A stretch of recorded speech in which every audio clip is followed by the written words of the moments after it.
E aí, já pensou em ganhar muito dinheiro com um canal de corte igual esse daqui que você tá assistindo? No primeiro link da descrição temos um aulão para você que quer começar um canal de cortes e faturar muito aqui na internet. Também teremos planilhas que irão te ajudar na hora de organizar a produção do seu canal. Tá esperando o quê?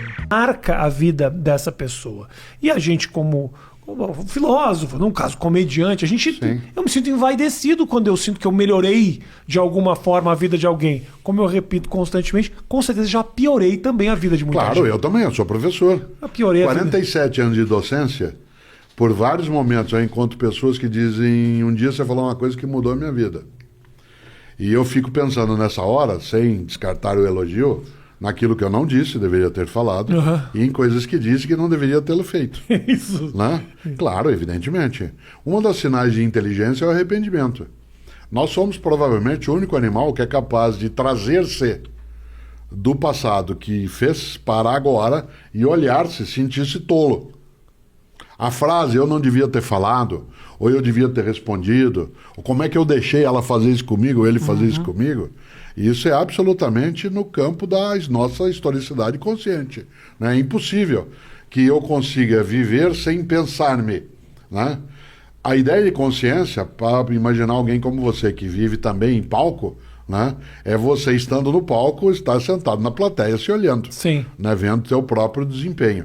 Né? Esse distanciamento, algumas pessoas bloqueiam, outras são capazes de rever-se, né? Olhar aquilo que conseguiram fazer e seguir com o aprendizado.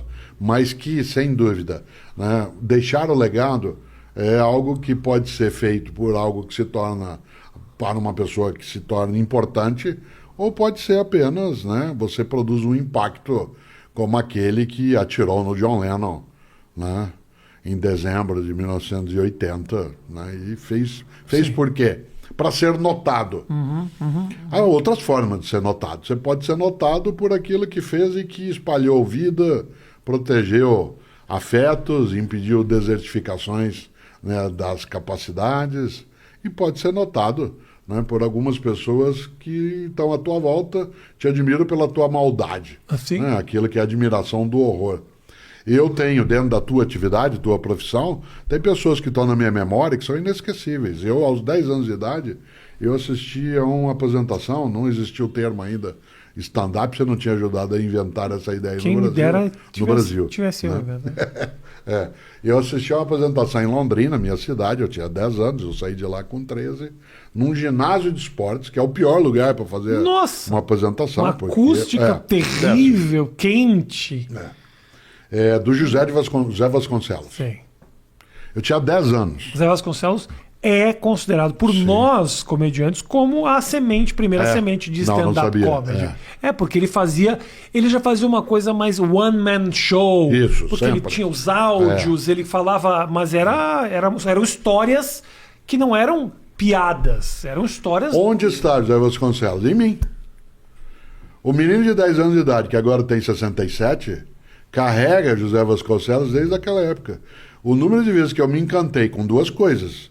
Primeiro, as risadas que dei por algumas imitações dele.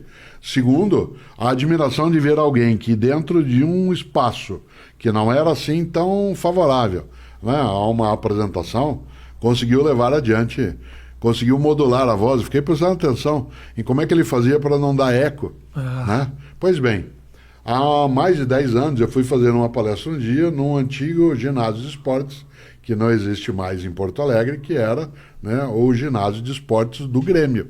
Eu sei que você tem outro tipo de adesão. Eu tenho, né? Eu não lembro nem do nome do antes do estádio, né, você tinha o Gigantinho de um lado e tinha um outro espaço. E foi o maior depois público fizeram que eu o tive. Tesourinha. O maior público que eu tive na minha vida. Tinha 10 mil jovens do Rio Grande do Sul ali para assistir. Eu nem sabia que existiam 10 mil jovens no Rio Grande do Sul. Eu sei. Uma parte deles está no Rio de Janeiro. Muitos deles foram embora. Outros vão para a Califórnia. Isso. Né? Eles e o Lulu Santos e o Nelson Mota. E uma coisa boa, aliás, ótimo livro que eu li. Foi um dos melhores livros que eu li ultimamente, foi o Nelson Mota. Né? Melhor que da Jane Fonda? Não. Jane Fonda é outra lógica. A Jane Fonda não é a qualidade, é mais o arrependimento e o preconceito. Esse aqui. Meu, né? Tolo. E aí, que você ia imaginar, eu fui falar num lugar que era no ginásio de esportes, que ia ser demolido em breve, como o foi. né? E no qual eu tinha que pensar na acústica. Em quem eu pensei? No Zé Vasconcelos. O que ele fazia? Porque quando eu tinha 10 anos, ele soltava a voz, aguardava as palavras reverberarem, e aí ele falava outra frase. Ele aguardava aquilo que pareceria um timing de comédia, em última instância era uma capacidade incrível de comunicação para impedir que eu tivesse um entupimento auricular, né, com as frases em sequência. Isso me levou a fazer algo que até hoje, né, eu não sou um conhecedor da obra e da vida dele, exceto como espectador. Eu, porque também falo e porque também participo de atividades em rádio, eu estico a sílaba final a tal ponto que algumas pessoas perguntam, você é gaúcho? Né? Mas não, sou paranaense. Mas eu estico, e isso eu aprendi vendo ele falar. Ora, outro, né? E outro que tá. Primeira vez que eu vi Consuelo Leandro, né, fazendo uma apresentação. Sim. Outra vez que eu notei aquilo que, né, foi capaz uma apresentação, né, do estupendo, magnífico, né, imbatível Ariano Suassuna. Ariano Suassuna, não tem como, você diz, não, mas ele morreu. Não, né, cada vez que eu lembro, porque ele dizia que ao redor do buraco tudo é beira, né, ao redor do buraco tudo é beira, aquilo, ele vem de novo, ele vive. Então, essa conversa de que você fica na tua obra, ela não é falsa. Pode ficar de modo malévolo, pode ser difamado ou pode ser afamado, né? Por isso eu quero sim, né? Quero permanecer, né, nas pessoas, quero que elas pensem assim, nossa, Cortella faz uma falta, para isso eu não quero nem matar, nem roubar, né? Nem, não vai e nem tergiversar o trabalho maravilhoso que foi feito até agora. Pois é, você vai falar, um professor de filosofia, seria tão bom, né, que as pessoas se sentissem falta, né? E eu gosto, né, desta ideia.